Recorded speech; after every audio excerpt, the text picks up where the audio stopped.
senhor presidente, voltar à tribuna hoje para repisar um tema de que tratei ontem e que foi suscitado pela comemoração dos 10 anos de presença do PT no governo.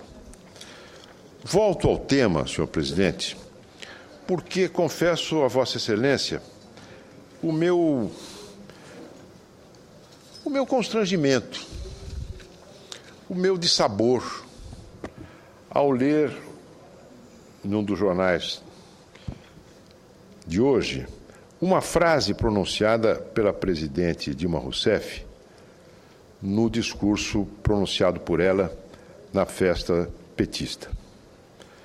Disse a presidenta: nós não herdamos nada, tudo nós construímos. É uma versão exagerada do nunca antes nesse país. É uma hipérbole à arrogância, à autossuficiência, que em muitos casos resvala pela basófia que muitas vezes o presidente Lula, ao seu tempo, se expressou. Como não devemos nada a ninguém? Como construímos tudo? O Brasil, senhor presidente, não apenas não começou ontem, como os governos que têm consciência da sua importância devem ter consciência da sua transitoriedade, do fato que todos nós passamos e que a nossa ambição é deixar, quando sairmos, algo melhor daquilo que encontramos. Mas a noção de que é uma continuidade, presidente Renan Calheiros, e é exatamente um estímulo para que possamos querer ir adiante. Mas não se pode querer ir adiante fazendo tábula rasa do que se passou ontem.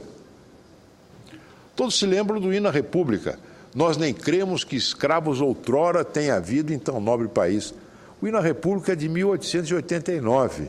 A abolição foi de 1888, um ano antes. Nós nem cremos que escravos outrora, como se fosse um passado longínquo.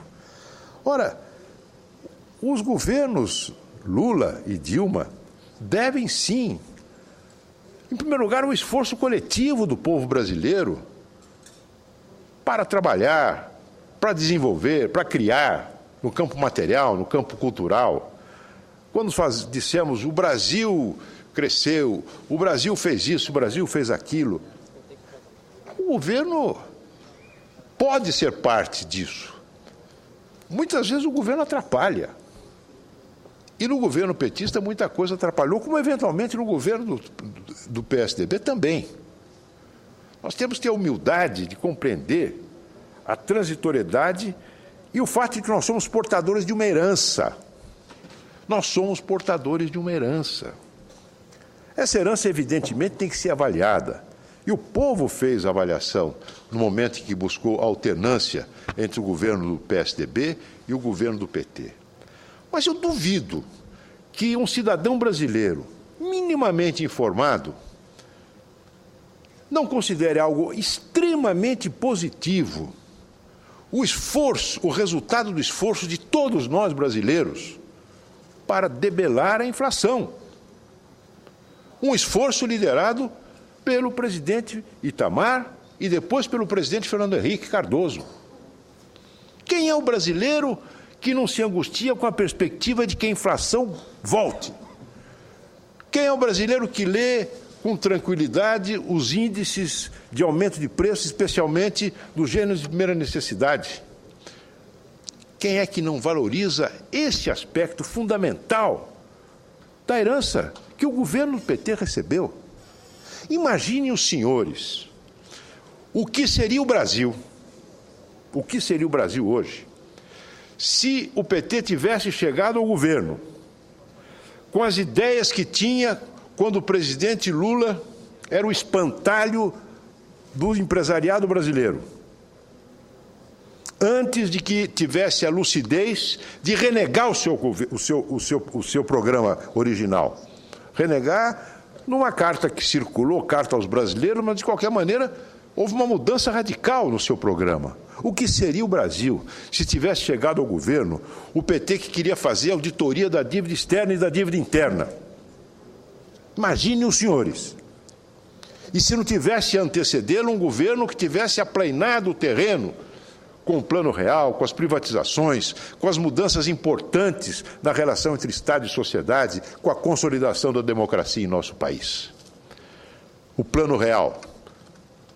O Plano Real não foi apenas uma lei contra a qual, aliás, as bancadas do PT votaram. Hoje eu tenho certeza que os meus amigos petistas no Congresso aprovariam. Mudam-se os tempos, mudam-se as vontades. É um soneto bonito de Camões. Ainda bem, mas não joguemos fora um tempo que passou há tão pouco tempo.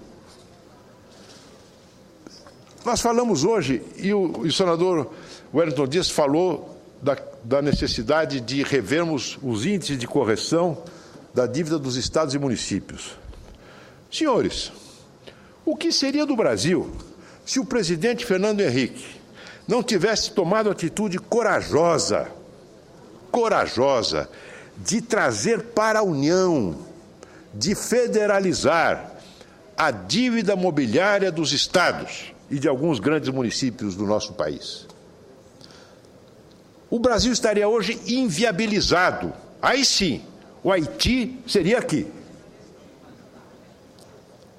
As privatizações, que foram objeto de uma cantilena monótona, recorrente do PT durante as campanhas eleitorais.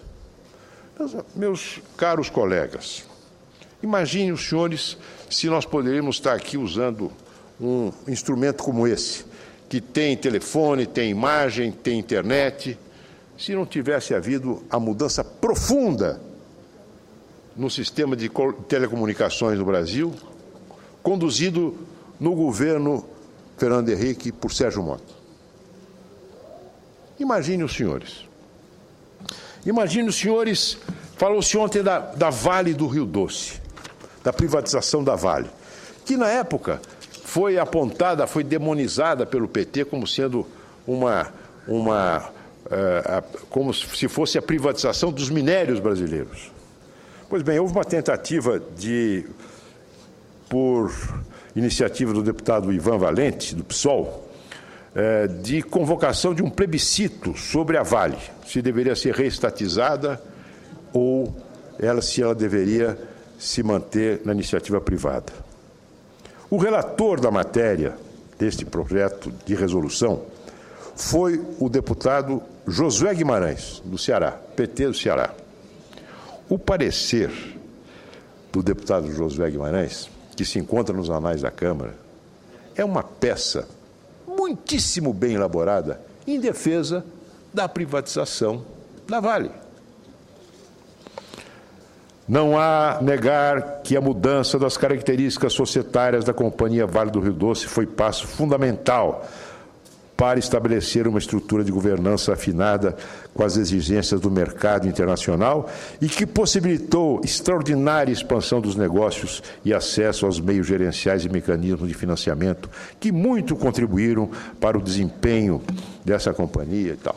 E vai por aí o parecer do deputado petista. E ainda ontem, infelizmente, o assunto da Vale foi novamente trazido à tribuna por um colega nosso da situação, dizendo que há coisas sulfurosas nas privatizações. Ora, o PT teve 10 anos com a faca e o queijo na mão para vasculhar tudo que houve nessas privatizações e, evidentemente, não encontraram nada de errado e de irregular, porque nada houve de errado e de irregular. Os resultados foram altamente benéficos para o nosso país, especialmente porque, ao lado das privatizações, foi introduzido um passo importantíssimo na estrutura administrativa do Estado brasileiro, do Estado brasileiro, que foi a introdução das agências reguladoras, que infelizmente vem sofrendo um retrocesso nos seus poderes, nos seus meios de funcionamento, como outro dia ainda recentemente lembrou a senadora Lúcia Vânia, e também pela entrega de cargos importantes dos seus quadros partidos políticos e a chefes políticos. Mas o fato é que as agências reguladoras estão aí, para serem resgatadas, para serem fortalecidas. Não é? Imaginem os senhores, se nós não tivéssemos adotado a lei de responsabilidade fiscal, aonde estaria a credibilidade da política fiscal brasileira se não tivéssemos adotado essa lei, que é uma âncora importante da estabilidade, da respeitabilidade, e que, infelizmente, vem sendo aos poucos corroída. E, nesse sentido, a oposição ontem, quando discursa, faz um alerta ao governo para que reveja os seus métodos, os métodos a que recorrem mediante contabilidades esquisitas para burlar a lei de responsabilidade fiscal. Mas imaginem os senhores se isso não existisse. Imaginem os senhores se não tivéssemos o PROER. Alguns ministros do governo Fernando Henrique ainda hoje respondem a ações judiciais, injustamente. Imagine o que seria o Brasil se nós não tivéssemos o presidente Renan Calheiros saneado o sistema bancário brasileiro, criando o PROER. As consequências terríveis que a quebra do Lehman Brothers traria para a economia brasileira. Isso é uma herança, por que não valorizá-la? Nós saberemos valorizar, sim, quando chegarmos ao poder, presidente Renan Calheiros, presidente Jorge Viana, aquilo de bom que o governo do PT fez. A ampliação dos programas de transferência direta de rendas, que começaram, não no nosso governo, começaram antes. Começaram aqui em Brasília, começaram em Campinas, patrocinadas pelo Banco Mundial, mas que se transformaram em política de Estado no governo Fernando Henrique, sob a inspiração de Ruth Cardoso. Apenas para concluir, presidente. Nós saberemos valorizar o esforço feito, pelo menos eu e muitos colegas meus, e a nossa bancada no seu conjunto, valorizar o esforço do governo para derrubar, para diminuir a tarifa de energia elétrica. Mas é preciso reconhecer também que a interligação do sistema elétrico brasileiro, norte e sul, foi o governo Fernando Henrique, que o esforço para ampliarmos o parque de geração térmica veio do nosso tempo. Assim como eu valorizo e muito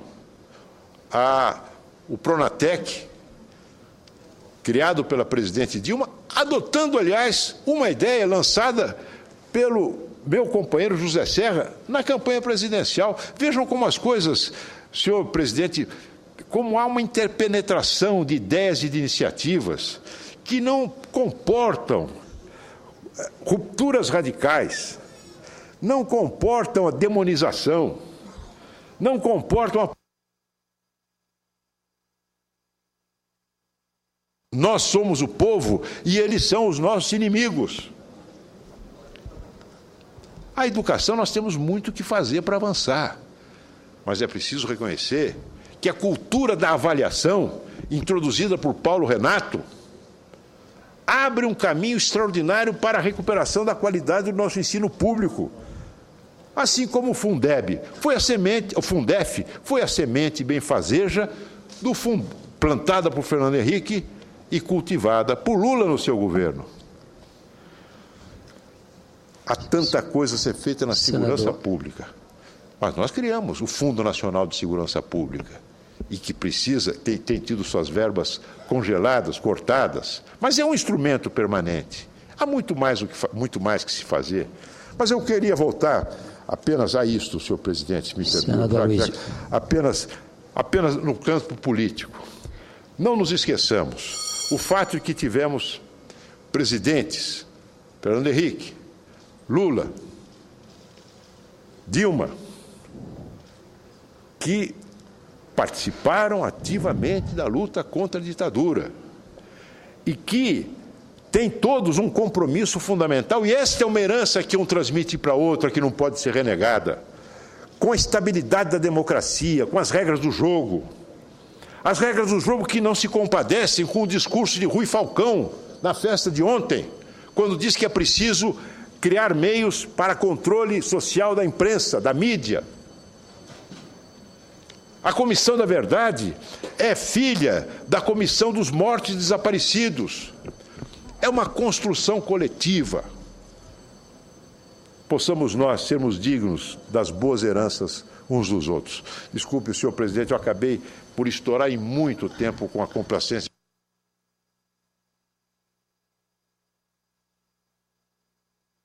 E a parte que me solicita, meu prezado amigo, o governador Wellington Dias. Muito obrigado.